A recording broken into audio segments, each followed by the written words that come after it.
The other participant will join in another minute. So whenever you're ready, Neha, we can start.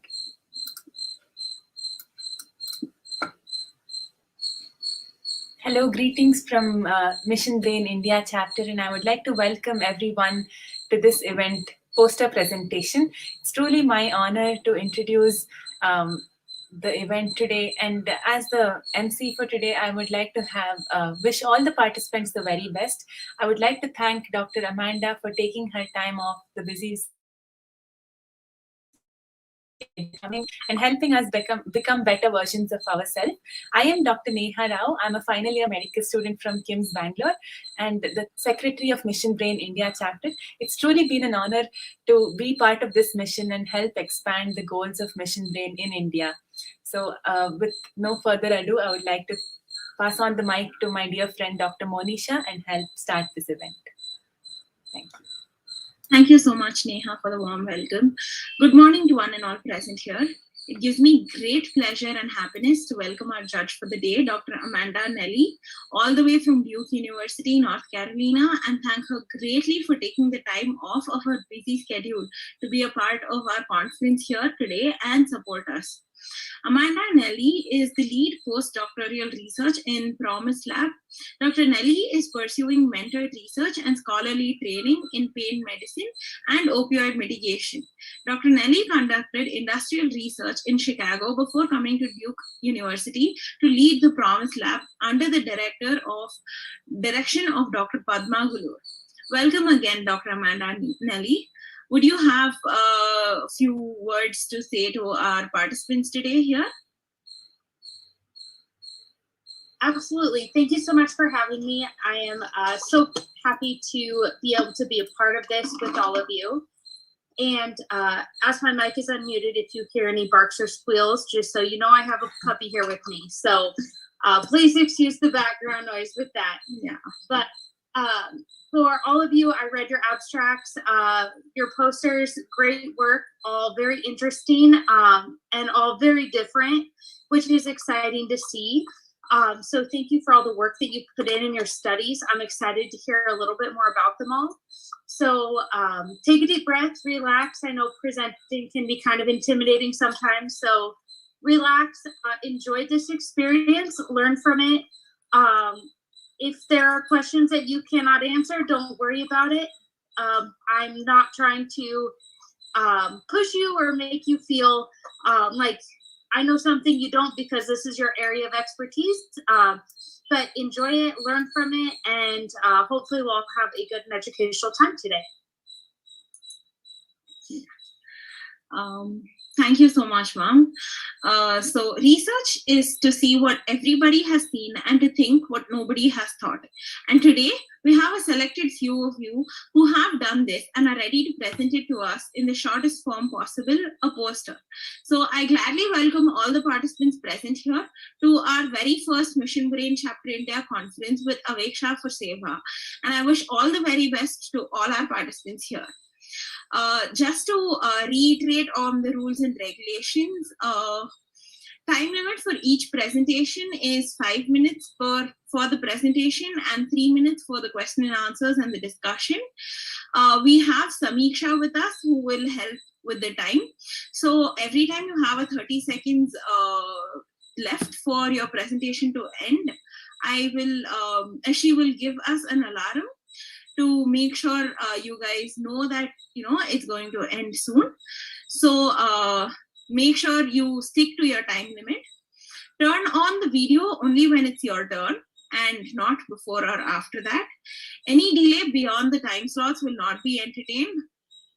Other participants are expected to mute themselves until and unless they are asked to unmute or it's their turn. Present your slides when it's your turn. It can be done by any of the members, so make sure you don't present it at the wrong time. And enter the Zoom meet with your full names. I hope all of you who are in here have their full names entered in as their participant name. And be ready with your presentation before your slot. And here's the order of the presentations. I'll just call it out once so you know your slot again. First is Nimanza, next is Tanvita, next is Karthik, next is Dr. Ramesh, and we'll be ending with Dr. Kulvinder Singh. Anyone have any doubts before we start? Okay, I am taking that as a no doubts sort of thing.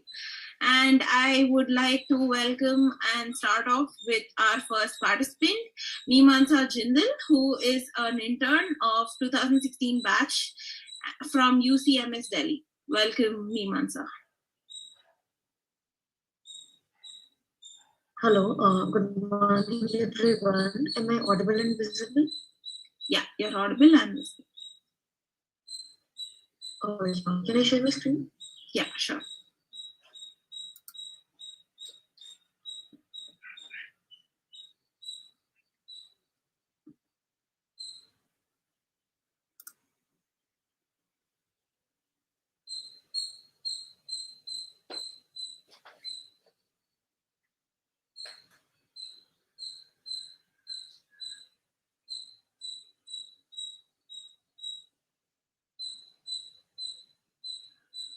Yeah, is my screen visible? Yeah, your screen is visible. Your audio is a little, there's a little lag in your audio.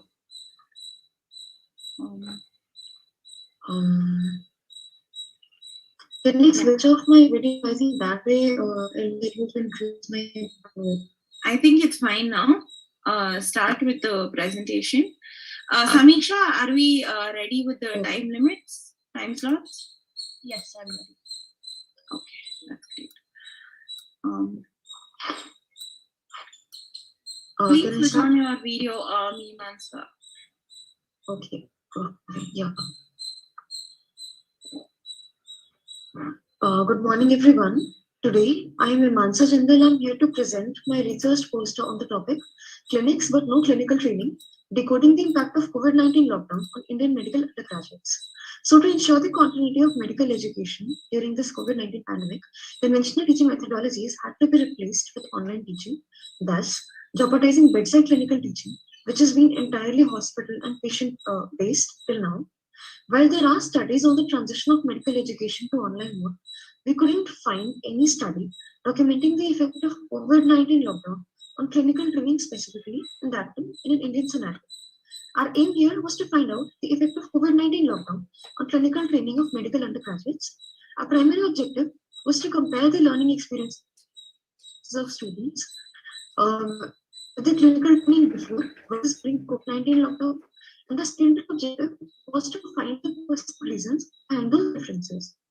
So we started out with obtaining an ethical clearance from the Institutional Ethical Committee, followed by the circulation of retrospective pre-post question based on Google. Our question consisted of that. First was social demographic details, including the age, the course year, the state in which the medical college is located, and the states were further classified into categories 1, 2, and 3, depending on the number of COVID-19 positive cases in that particular Indian state. Second, mode of clinical training during lockdown, which was quantified in terms of number of hours of in-person clinical training and number of hours of online clinical training per week. Lastly, perceptions about clinical training, which were analyzed in 2 ways. First was a Likert scale-based comparison for 8 main items and 8 subparts, as shown in the table in the third column on your right. And second was an open-ended response to know whatever were the perceived reasons they felt for those differences.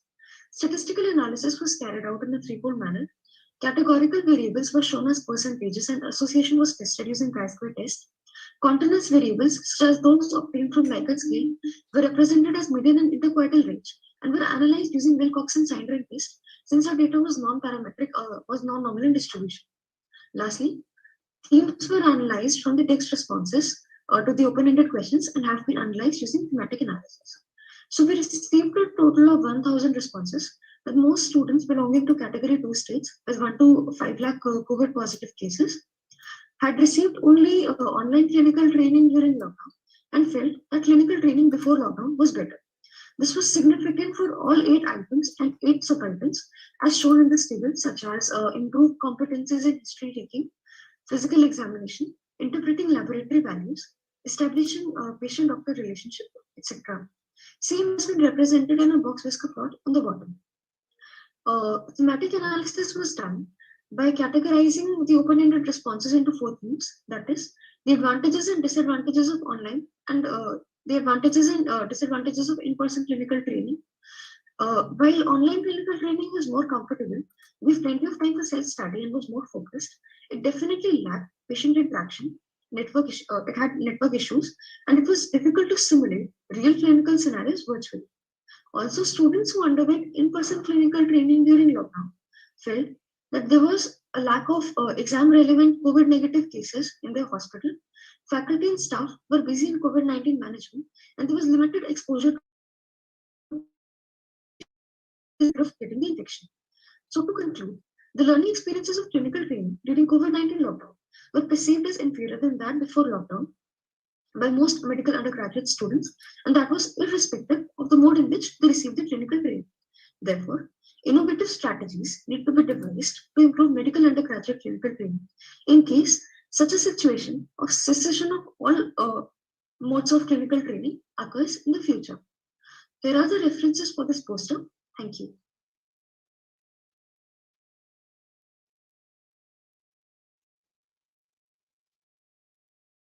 Great job. I just have a couple questions. I think this is a really important topic, especially as we continue with various levels of lockdown or even remote learning, remote education, remote conferences, things like that. So you mentioned that it was more comfortable, of course, to be remote learning. You know, you can do it in your pajamas, you can do it in bed, you can do it whenever. But the education is inferior because there's the lack of the clinical and patient interaction. But were there any suggestions, or what are the schools doing to help make up for that lack of education for these students who will be taking care of patients but have no clinical training? Ma'am, actually, our primary objective or secondary objective for this study didn't include any of that. Nor did we analyze, we didn't go for a separate analysis for different fields. Like we didn't go for a separate analysis for clinical training in medicine, let's say, in surgical specialties. So we haven't worked on that. But based on whatever feedback we got from open-ended responses, we can definitely make out that there has been a lack. Like many students said that even while attending online lectures, they would switch on to different tabs, thus causing distractions. So that is one thing that we can work on. And also, ma'am, in my study, we observed that of the total 1,000 students who attended the survey, 250 students didn't receive clinical training in any form, be it online or be it clinical, in the entire lockdown. So that is something that we can work on. Like creating innovative strategies is one thing, but deploying the existing resources is also important. Absolutely.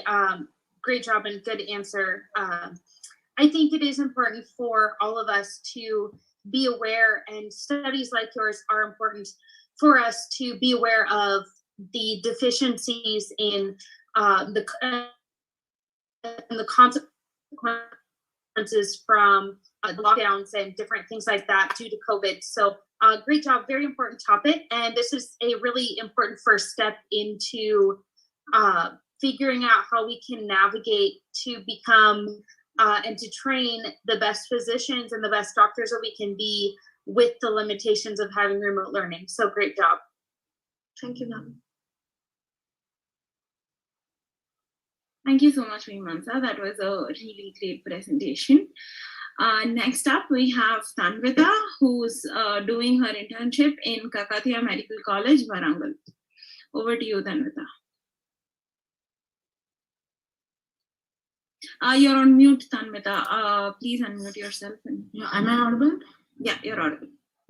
Good morning, ma'am. Just 1 second.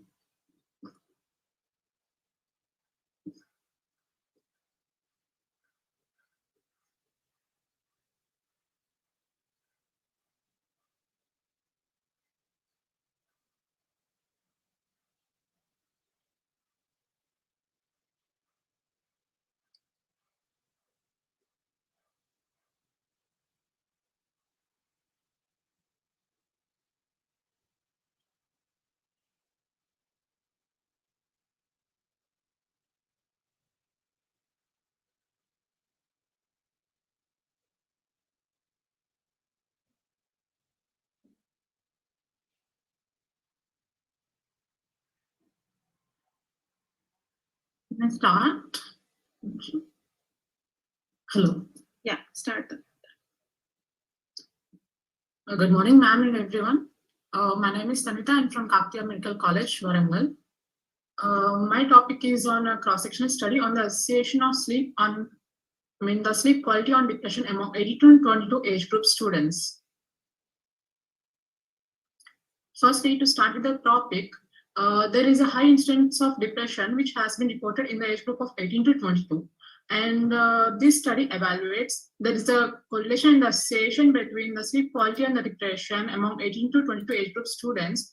This because and it can impact their academic as well as the learning performance.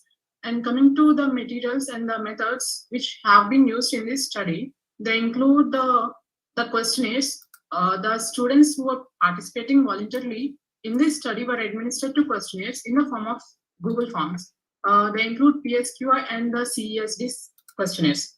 The PSQI is the questionnaire which assesses the sleep quality, and the CESD is a questionnaire which assesses the depression in the form of the scores.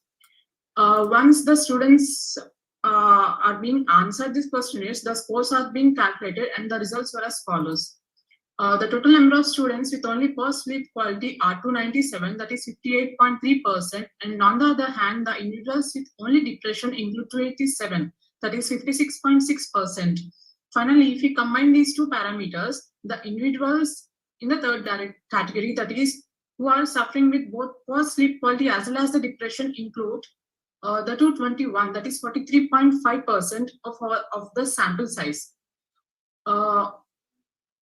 In this study, the factors which influence the quality of sleep in this age group of the students would include the stress, worry on the examination, and also the poor relationship with the classmates, and also the adverse conditions in the dormitory in which they are living.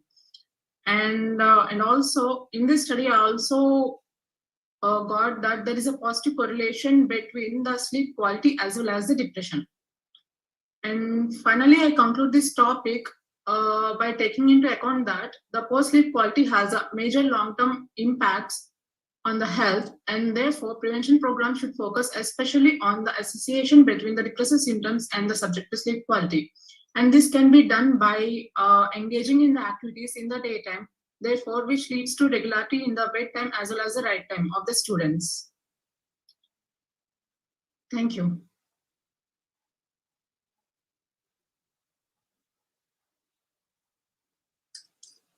Great job. Thank you so much. This is another very important topic for all of us. And this is a very understudied population. You generally think of these young adults, 18 to 22-year-olds, as very healthy and therefore not needing to study them. So this is very important, especially with the prevalence of depression going up among young adults. So well done, and a lot of good responses and a good number of responses to your surveys. So I just have a couple questions. A second to find where they were.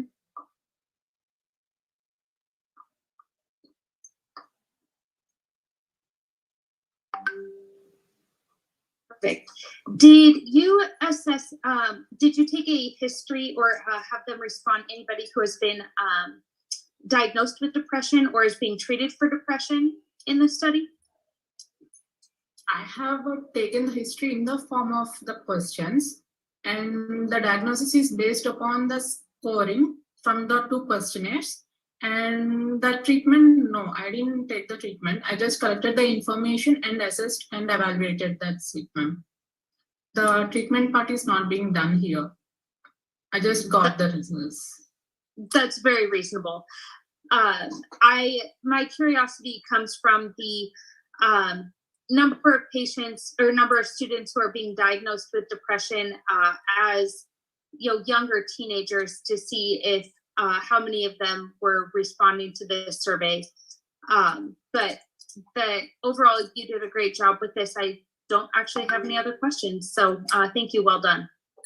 Thank you so much, ma'am. Thank you.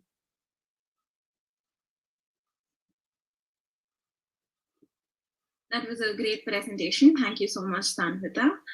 Next, we have Karthik from Jipmer, Pondicherry, and he's a final year medical student. Over to you, Karthik. Can you hear me? Yeah, you're audible and visible.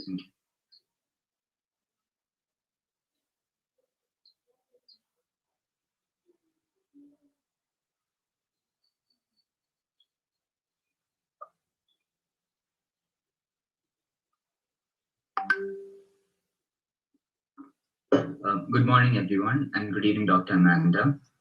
My name is Karthik Ajit. I'm finally a medical student from Jipmer, Pondicherry.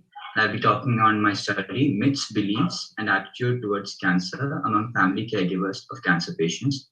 The study was done in rural Tamil Nadu, which is a state in the south of India. And in the introduction, I would like to mention, as we all know, cancer is a very taxing disease, both mentally and physically. And family support is a crucial component of home-based palliative care, which can improve the quality of life of cancer patients significantly. And it is very unfortunate if the quality of this care is jeopardized by myths and misconceptions in society. And hence the objective of our study was to explore prevailing myths and beliefs regarding cancer among caregivers of cancer patients and to assess the attitude of caregivers towards cancer patients. We followed a mixed methodology where the first part of our study, we followed qualitative in-depth interviews to identify myths, and the second part had structured interviews. In the results, the qualitative part, we identified 2 major headings of myths. One was regarding the causation of cancer, which included myths like the myths of cancer being contagious, and second included cancer treatment myths, which included the efficacy of herbal treatments for cancer above allopathic cure. The table shows the results of the quantitative part. I will be discussing that in the discussion session. Over to the discussion session, the belief of transmissibility of cancer, which we found, and certain other beliefs like supernatural causes for causation of cancer, lack of hygiene causing cancer. These results were also found by different studies in other parts of the country. Certain other myths that we found were disbelief in the carcinogenicity of tobacco smoking, and a belief in herbal medication, as I mentioned earlier. Going on to cancer treatment myths, nearly 48% of participants showed a favorable attitude towards herbal medications for cancer, which shows its popularity in the Tamil Nadu region. And nearly 54% of participants were of the opinion that surgeries and biopsies will lead to increased spread of cancer. And these cancer treatment myths are extremely harmful, as shown in a South African study in 2018, because they lead to delay in the initiation of treatment, which can lead to progression of cancer, and it can lead to poor adherence to treatment. Going on to palliative care, though most of the participants had favorable attitude towards palliative care, 6 caregivers felt that palliative care was not useful for cancer patients, and 6 caregivers either agreed or were uncertain about palliative care worsening the outcome of cancer. This is a very serious concern because palliative care is one of the major ways in which we can improve the quality of life of cancer patients. In going on to financial burden and attitude of caregivers towards cancer patients, many studies have reported the existence of financial burden of cancer on families, and this was reported by many of our participants as well. Although they showed a burden, many of the caregivers had a favorable attitude towards the cancer patients in general and considered their moral duty to provide care. In conclusion, though majority of the participants had a favorable attitude towards cancer patients, there are myths surrounding causation, and treatment of cancer, and hence this shows the need for community-based awareness programs to address these myths. Thank you.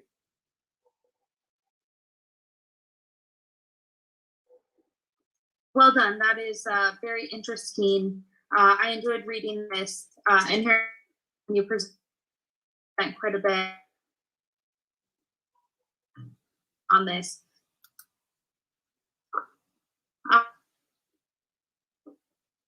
So my question are misconceptions and misunderstandings from the caregivers.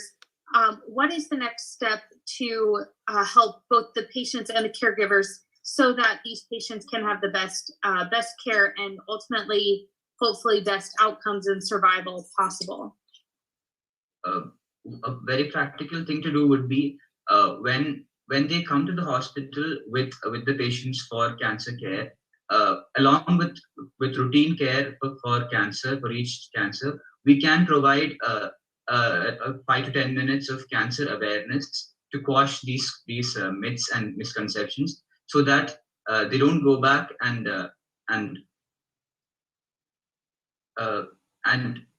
jeopardize the quality of care due to these myths and misconceptions. Another method would be going out to the community and holding community-based awareness programs targeted for these caregivers of cancer patients. Such methods can be employed. I agree. I think those are both really great ideas, and both very important things that are not overly difficult to implement. I know when a lot of patients hear the word cancer, they kind of forget everything that's happened in that visit. So I think having take-home papers that they can review later that goes over those points, as well as the community events where you are going out and being supportive of these patients when they're not in the moment of finding out they have cancer and the diagnosis and all of that. I think both of those are really great ideas. Well done. Very important information and a very practical way that we can improve the care of this population. Thank you.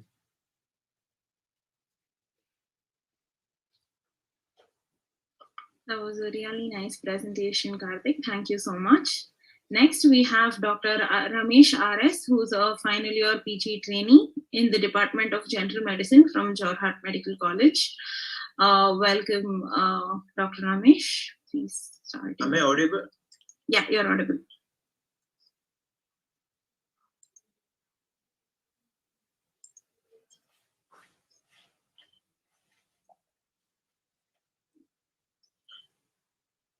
Can I start? Hello, can I start? Respected faculty, my topic for today's poster presentation is electrocardiographic changes in acute ischemic stroke and its association with in-hospital mortality of patients. About introduction about the topic, stroke is an important cause of mortality, morbidity, and disability in the developed as well as developing countries. Stroke is classically characterized as neurological deficit attributable to an acute focal injury to the central nervous system by a vascular cause, including cerebral infarction, intracerebral hemorrhage, and subarachnoid hemorrhage, and is a major cause of disability and death worldwide.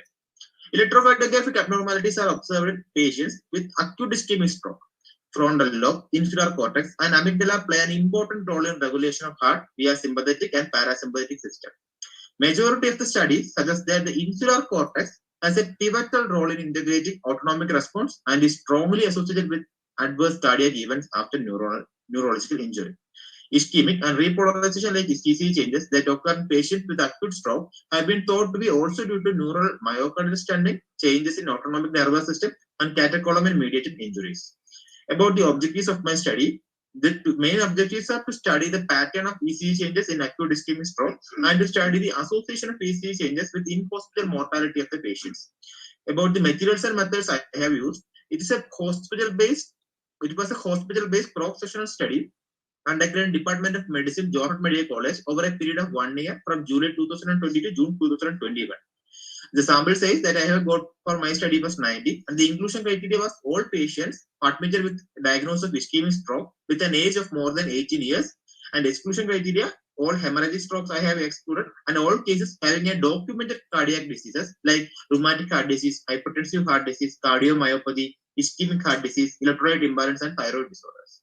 Coming to the study method, a detailed history regarding the temporal profile of stroke, including history of risk factors, were obtained, and a clinical examination was done. And after history and examination, CT and MRI scan was done for the diagnosis of ischemic stroke, and a 12-lead ECG strip with the ECG with a rhythm strip was taken, and we have done a 2D echo whenever necessary to rule out a pre-existing cardiac disorders also. Okay, then patient was then grouped as those with ECG changes and those without ECG changes, and the outcome of the patient was assessed by modified National Institute of Health stroke scale on day 1 and day 5 and in hospital mortality of the patients. And we have analyzed the data statistically thereafter. And the study tool that I have used for my study is an ECG machine and MRI and CT scan machine. And my results that I have got for the study was out of 90 patients, the study group, 58 were male and 32 were female. And the mean age is 61.5 plus or minus 10.60 in males and 65.25 plus or minus 11.49 in females. Out of the 90 patients, 40 patients of the acute ischemic stroke patients has got ECG changes in compared to 41 patients, they haven't got any significant ECG changes post ischemic stroke. And the common patterns were T wave inversion followed by QTC prolongation and sinus bradycardia and ST segment depression. In our study, the patient with ECG changes has shown no significant change in modified National Institute of Health stroke scale from day 1 to day 5. That is from 12 with a median interquartile range from 9 to 21.5 to 12 with a range from 8 to 22 in comparison to patients without ECG changes, where they showed significant improvement in their score with a significant change in their score from 8 to 5. Among the patients with ECG changes, 13 patients out of 49 patients expired in comparison with patients without ECG changes, where only 1 patient expired out among the 41 patients. And this graph is showing the number of patients expired out of the 49, 13 expired in comparison to patients without ECG changes, where 41 out of 41, only 1 patient expired. Coming to the discussion, in comparison to my study, other studies where most common pattern observed in study by Kaya et al. In 2018 in ischemic stroke patients, we had QTC prolongation in 31%, followed by ST segment depression. In a similar study by Toga et al. 2013, the most common ECG abnormalities associated with stroke were T wave abnormalities, prolonged QTC interval, and arrhythmia. In the percentage of 28.9%, 30.7%, and 16.2% respectively of the patients with no primary cardiac disease in comparison with our study results. And also in a study by Pevan Asadi et al. In 2019, it was revealed that ECG changes in patients with stroke increases the odds of mortality about 4 times, and also the mortality rate was 14.1% among the patients with the stroke with the normal ECG, and with abnormal ECG, the rate increased to 45.1%. Again, in a study by Kaya in 2018, the severity of stroke higher measured with NIHS score and the ECG changes were more prevalent in patients who have died or having more disability. So in conclusion, the findings of the present study suggest that ECG changes are very common in patients with acute ischemic stroke, and the most common pattern of ECG changes observed in patients in the present study was T wave inversion followed by QTC prolongation, sinus bradycardia followed by ST segment changes, and in patients with acute ischemic stroke with ECG changes as higher NIH modified National Institute of Health stroke scale and a high in hospital mortality. Thank you. Very interesting study. I really, I find this very interesting. We, or at least when I was studying, we mostly discussed that ischemic strokes are caused by very commonly by atrial fibrillation and don't really discuss anything. And I know here, as part of stroke care, we don't do regular ECGs for these patients. So I think this is a very important study and a great study. Ma'am, actually in my study, ma'am, I have excluded all patients who have a history of non-cardiac disorder. So whenever a patient, if we are confirmed that patient is having an cardioembolic stroke, that is patient is having stroke by an atrial fibrillation, that patient, if he is already having cardiac disorder, we have excluded that patient from my study, and I have included whether a change that is following the ischemic stroke, that induced by that ischemic stroke, in that is there having any effect in the prognosis of the patient. Like that, I have analyzed my patient. Yes, and I think that's very important for us to do, because for us for patients who do not have a known cardiac history, we don't generally do serial EKGs or 12-lead EKGs. We might put them on a monitor for a day or two, but we don't do continuous monitoring or 12-lead EKGs regularly, which is an important thing, as you are knowing, that we need to do. So I think this is a great study, very important, a lot of good information from this. So thank you.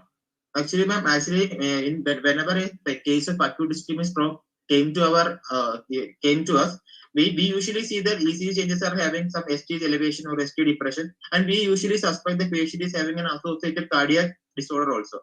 And they will divert the physician's treatment towards the cardiac side also. So that is why my study is mainly aiming that to know the world that there is ECG changes that can also happen, that can came secondary to the ischemic stroke, and we can sometimes may change the diagnosis or approach to the patient. Absolutely. Well done. Thank you, ma'am.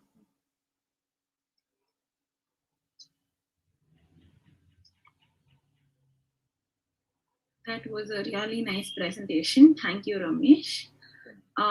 Next, we have Dr. Kulvinder Singh, who is another postgraduate trainee in the Department of Medicine from Jorhat Medical College, Assam. Over to you, Dr. Kulvinder Singh.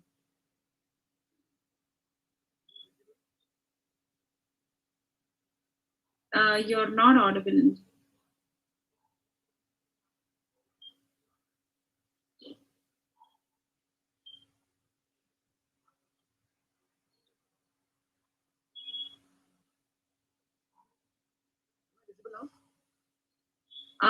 You're audible, but very lightly. So, is there any earphones or something that you can use, which can?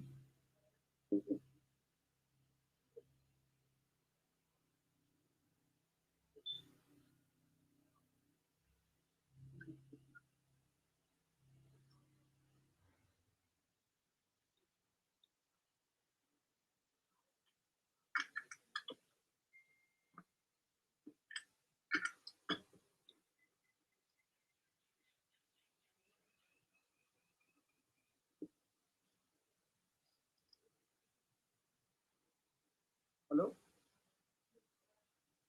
Hello? Yeah, better. Ma'am, can you hear him clearly? Yes, I can hear him. Okay, yeah. Am I visible and audible now? Yeah. Sorry for the inconvenience.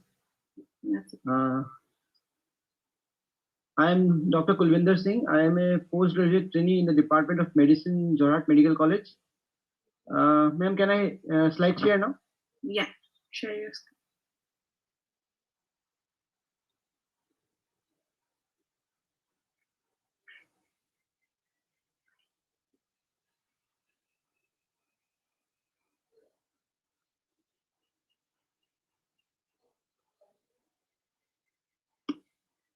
Is it visible, ma'am? Yeah, it's visible. Just present your presentation so that the full screen comes. Okay. Respected teachers, I'm here to present a poster on the topic serum ferritin level in patients with acute hemorrhagic stroke and its association with outcome.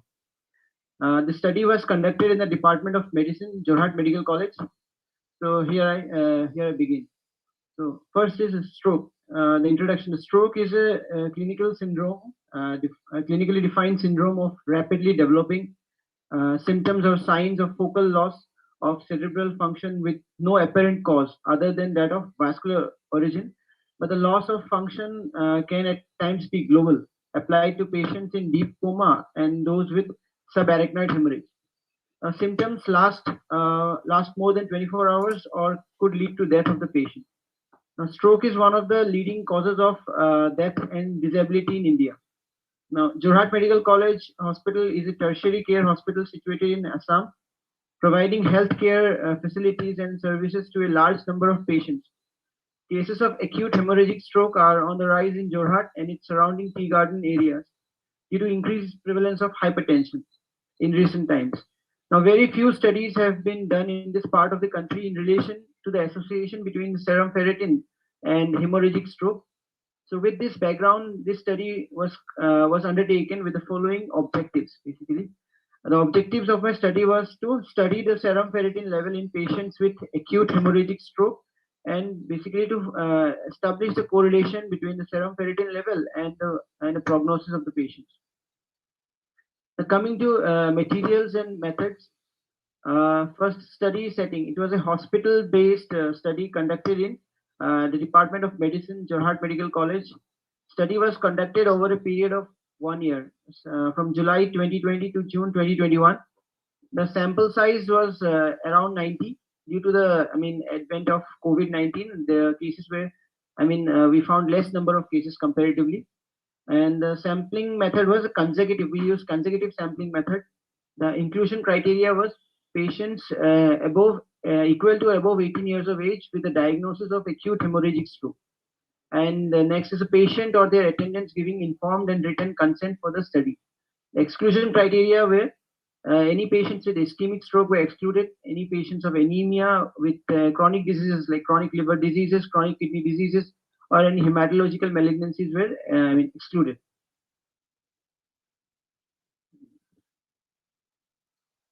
Now, the study method. Patients diagnosed clinically and radiologically as acute hemorrhagic stroke were included in the study, following informed consent of their relatives. On admission, all the subjects underwent a series of study evaluations which involved a detailed clinical history, clinical examination, CT brain. They were then followed up for a period of 7 days. All the patients were assessed using the modified Rankin scale, and prognostic assessments were made at day 1 and day 7 using the modified Rankin scale, and also recording of GCS and serum ferritin levels. Now, we tried to establish a correlation between the serum ferritin level, the MRS scores, which indicated the prognosis, and the serum ferritin level. Then results and observations. In the study, we found that of the 90 patients of hemorrhagic stroke, 57 patients were males and 33 were females. 43.3% patients were in the age group 61 to 70 years, followed by 35.35% patients in the age group of 51 to 60 years. So the mean age group was slightly higher, that is 63.3 plus minus 7.2 years. Now, coming to the mean serum ferritin value, the mean serum ferritin value in patients with an MRS score of less than equal to 2 was found to be 265.54 plus minus 75.5 nanogram per ml. Whereas the mean serum ferritin values in patients with MRS score of 3 to 6, that is those patients which had slightly poor prognosis, MRS scores which were higher, MRS of 0 basically meant that the patient is fine almost, and MRS of 6 means the patient has expired, and in between there is MRS scores have been done according to the level of disability the patient faces. Now, patients with MRS score 3 to 6 had, as we can see, higher serum ferritin values, which is 445.29 plus minus 97.7 nanogram per ml. The difference was found to be statistically significant. Now, we observed that in hospital mortality of the 90 patients, 24% patients, which is 26.66% patients, died during the course of hospital stay. And in those patients which died, the mean serum ferritin value was 487.08 plus minus 95.7 nanogram per ml. Okay, and whereas the mean serum ferritin value in the non-fatal cases was 277 plus minus 75.2 nanogram per ml. The difference is also found to be statistically significant. Now, in the graph also I've shown here the mean serum ferritin values in those patients with MRS scores between 3 to 6. That means in the patients who had a relatively poorer prognosis, as you can see, the mean serum ferritin value is higher. Whereas on the other group, which probably we can say that they were not that bad, they improved, they had little amount of disability, the serum ferritin value was relatively less, 265.54. Now, coming to discussions, the mean age group in the study was 63.3 plus minus 7.1 years. The findings are consistent with the studies conducted by Natalia Perez de la Osa, who found the mean age of onset was about 66 years. And the current study, we found the mean serum ferritin value in the patients which improved, basically MRS of less than equal to 2 was 265.5 plus minus 75.5 nanogram per ml, whereas mean values of serum ferritin in the patients which deteriorated, basically MRS 3 to 6, was relatively higher, that is 445.29 plus minus 97.7 nanogram per ml. So these findings are also from the studies conducted by Natalia Perez de la Osa. So finally, I conclude that the mean serum ferritin values was higher in patients with hemorrhagic stroke, and the patients who had a higher MRS scores and lower GCS along with higher serum ferritin values, they were the ones who went for poor prognosis. Thank you.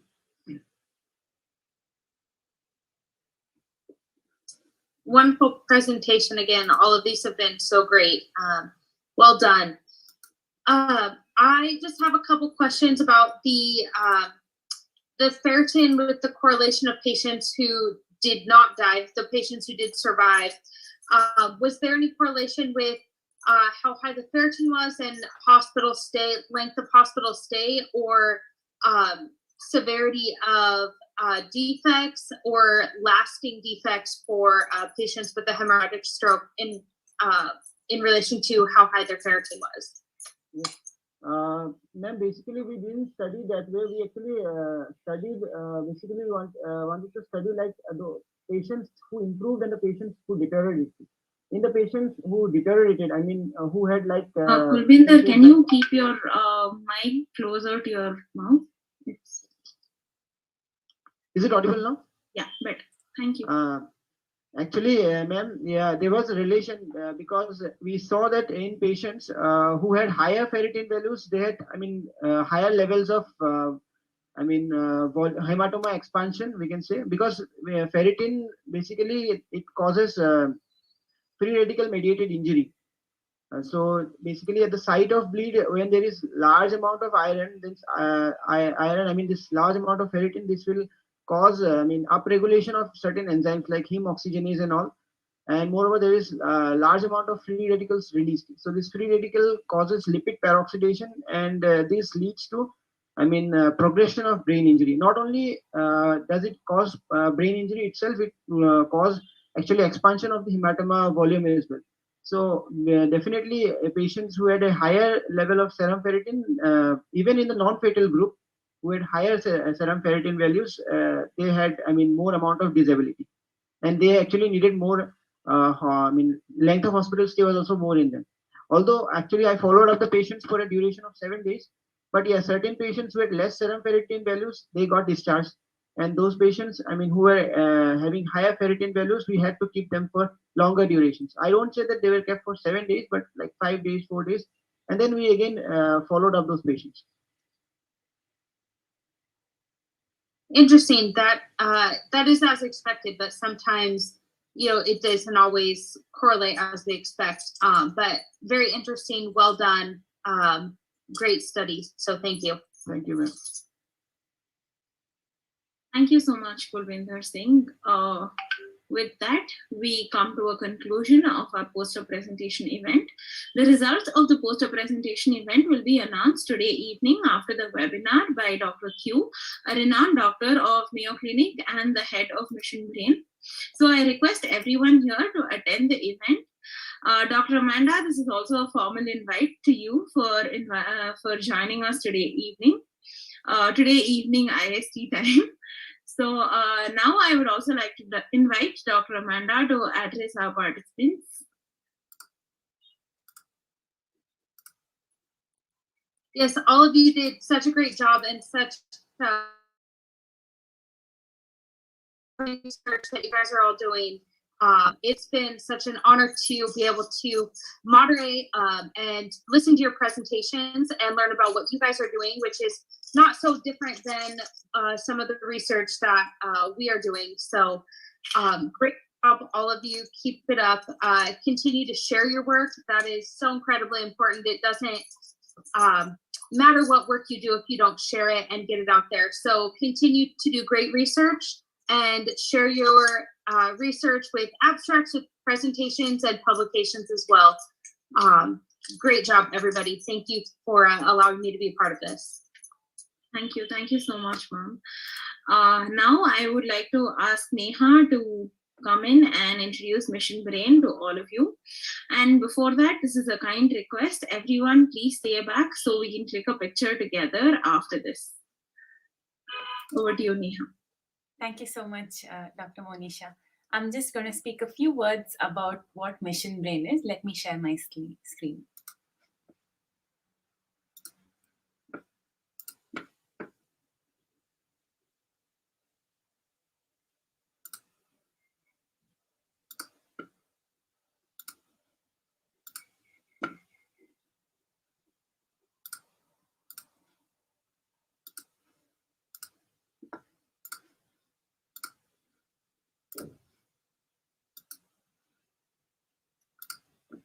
Is my screen, is the screen visible? Yeah, it is. Okay. So greetings, everyone. Wonderful event. I would like to congratulate all the participants. Very meticulous research and beautiful interactful discussion we had today. I would also like to thank Dr. Amanda for her valuable inputs and questions which she asked. Coming to this quick session about what Mission Brain is, I'm Dr. Neha Rao, a final year medical student from KIMS Bangalore and the Secretary of Mission Brain India chapter. So Mission Brain is actually a non-profit organization which was started off by two eminent neurosurgeons, Dr. Alfredo Quinones Hinojosa and co-founder Dr. Michael Lawton. So these two great surgeons started off their goal to provide neurosurgical care to patients, caregivers, and healthcare providers across the globe. And they did this by traveling to different countries over the past decade and helping them uplift their method of delivering neurosurgical services by going there and operating, as well as teaching and setting up systems to help provide care to patients. We started off the Mission Brain India chapter under Mission Brain organization on September 2nd of 2021. And it was headed by it is headed by the president, Dr. Shreya Shriram. We currently have around 100 members in our organization. A quick note about the president. Dr. Shreya Shriram is a graduate from Kempegowda Institute of Medical Science and started off this organization by suggesting to Dr. Q that we have a chapter in India and expand the neurosurgical care in India as well. She is currently a research scholar at Department of Neurosurgery, Duke University, North Carolina. So it's the process of becoming in India chapter was started by applying to Mission Brain as a chapter, which anybody can do across the world. So a country can register under it, and there's some criteria for you to get in. And we interviewed Dr. Dwarkanath Srinivas, who is the HOD of neurosurgery at NIMHANS Bangalore, and we got an insight to how neurosurgery is in India. And so this helped us understand the situation and what we're tackling. So what are the main issues faced by neurosurgeons in India is that the number of neurosurgeons to the population is the ratio is quite large. So the burden of cases which falls on each neurosurgeon is is a huge number, which the system is unable to cope up with. Therefore, and there's also been a referral from the rural services into the tertiary care centers in higher cities, which causes a lack of time of provision of treatment, which leads to reduction in the rates of, it basically causes increased mortality and morbidity, because the time at which you provide services, especially for critical conditions such as stroke, etc., are increased. So we interviewed Dr. Dwarkanath, who is the HOD, and also a few residents in India at two Apex institutes, which is AIMS in New Delhi, as well as Nimanza Bangalore, where we understood how residency works in India. And they stated the same problem. But the care of neurosurgery in India is not quite far apart from what is at world standards. We do have cutting edge technologies in niches across the country, such as Nimhans, which is one of the best referral centers of neurotrauma in southern India and across the world, in fact, as well as AIMS Delhi. And as many of you tuned in to yesterday's lecture by Dr. Dwarkanath, where he stated that many technologies such as gamma knife, intraoperative MRI, etc., are being done. So what is Mission Brain's idea and what are we trying to propagate? We basically work on the three pillars, which is treating, empowerment, and education. So treating, as part of Mission Brain India, what we have done is we started off a smart clinic with another organization known as Aveksha for Seva. And we hope to provide rural healthcare services to patients in rural southern India and of course within no time across India as well. Our second strong belief system is empowerment.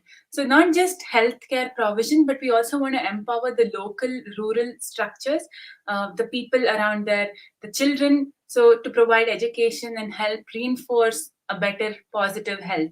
As we all know, health is just not the mere absence of disease, but it is the social, mental, psychological well-being of an individual.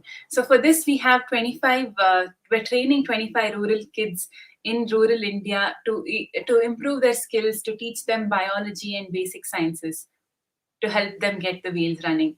Our next main strategy is education, and we hope to provide and include many medical students, doctors, postgraduates like we have on this platform today, and help them be part of our mission, encourage educational activities like we are today, and reach out to the bigger masses. So our long-term goals is propagating these three, and we would love to have you, every one of you on this meeting, join us today. We also want to expand neurosurgical care and help raise patient awareness videos on YouTube. As a medical student, we can do it in our local languages, share it on the internet. Now, many of the rural places have internet access, and this can be a great opportunity to tell people, educate people as a medical student or as a young doctor to how to seek out care and what are the warning signs of a stroke, for example, or any critical illness such as a crucial, a sudden illness like an MI or anything like that. So achievements till date, we started off doing around 7 medical camps. The first 6 were in and around Karnataka, and the 7th one was in Punjab. And we have many of our passionate members going out, reaching to the rural areas, providing vaccination services, and helping patients get screened for chronic diseases such as hypertension and diabetes, which is India is the known capital of diabetes in the world today. And so screening of these diseases can help reduce patient mortality and morbidity. We also started a virtual library because of the online education due to the COVID pandemic. All of us had to sit at home and study medicine, which was pretty difficult. So we started a virtual library to discuss USMLE questions and mentorship for the same, to keep us all motivated. We also collaborated with Mission Brain's event, which was the Mission Earth Run, which was a great initiative by Mission Brain to raise funds and at the same time promote a healthier lifestyle. We also participated in the Mayo Healthcare Hackathon, which was a great initiative to actually pitch in ideas, develop new models and solutions for current existing healthcare problems. And we would love to host another hackathon probably in next year. We also did many interviews, as I already mentioned. So our main intention is we also did global partnerships with other universities such as Harvard and other chapters in Mission Brain, which was Italy, China, Bulgaria, and Mexico. We participated in promoting neurosurgery global partnership and health equity webinar by Dr. Devi Shetty from India, Dr. Key Park from Harvard, and Dr. Ernest Barthelmy from UCSF. Our other educational include health awareness. So we want to do campaigns, camps, medical camps, promote healthcare videos across social media platforms.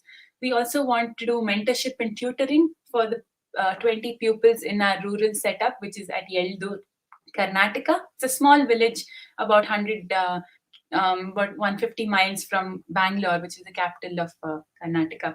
We also want to provide observership opportunities for medical students in our center, as well as smart clinic. So this was a video from Dr. Q. Okay, I'm unable to play it, but he's very encouraging of all our endeavors and has constantly supported us, and we want to thank him personally for this opportunity for us to help India become better. So a quick note about Aveksha for Seva. Aveksha for Seva is also a non-profit organization which aims to provide healthcare across India, especially the rural India, at nominal costs to all the people. So rural healthcare setup usually is a referral-based system. Not many people get access to quality services, and most of them come to higher cities or tertiary care centers and seek care. They also face a huge burden with respect to cost, because most of these patients come from a lower socioeconomic background, and therefore cost of traveling, cost of taking treatment from these centers is a huge toll on them. So we want to provide basic healthcare services at the grassroots level itself, and thereby empower them and help them get better. We also would like to say what our goals of Aveksha is. One is starting smart clinics using electronic health records. So in a classical rural setting would involve just noting it down in a sheet of paper, but we want to digitalize patient healthcare records and make it easily accessible for anybody. And also this can help in tracking people. This can help in tracking patient records. So if you have a follow-up case, we can have a quick analysis of the previous records, and that will help patient follow-up become much more effective. We also have teleconsultation facilities where we would like to provide services to rural healthcare by faculty, medical doctors across the globe. So we can just sit across the patient like this, on a Zoom call, and provide a diagnosis and help provide diagnosis by assisting a local doctor at the clinic itself. So these are some images of our clinic. It's a very small place. We started off from scratch, and we would like to take this further. This is the local doctor who has volunteered at our smart clinic. This is all voluntary services, non-profit, and it's nice to see that so many young medical students and doctors have taken such passion in providing help with no benefit for themselves and putting themselves out there. So this is just a photo of the electronic health record system where we monitor and add in patient information on a digital platform, which is one of its kind in rural India. So just to conclude, I would like to say you can contact us and reach out to us through these social media platforms. We would love to have each one of you on board and your valuable input to this organization. Our main goal is to promote healthcare to rural India.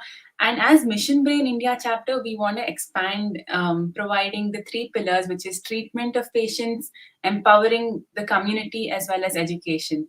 And your participation in this quiz, in this event, has helped us do that. So thank you once again, and I would like to conclude and sign off. I'll return the mic back to Monisha to give the vote of thanks. Thank you so much, Dr. Neha, for the valuable information about Mission Brain. So just another the thing that, all of you, whoever is interested in neurosurgery or neurology in general, please do contact us, and we'll see what you can do for our organization too. Now I would like all of you to turn on your cameras, and so we can click a picture together.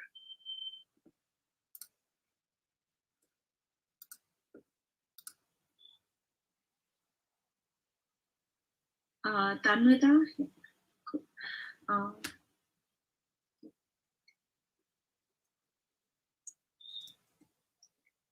Everyone say cheese.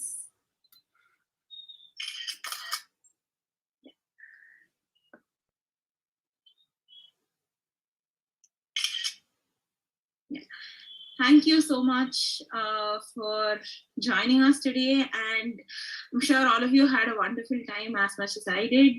And thank you so much, Dr. Amanda, for being here with us in spite of all of your important things and a busy schedule. Thank you so much, all of you, for participating, and I think we can disperse now. Like I already mentioned, the results will be announced today evening after Dr. Q's presentation. Thank you. Thank you.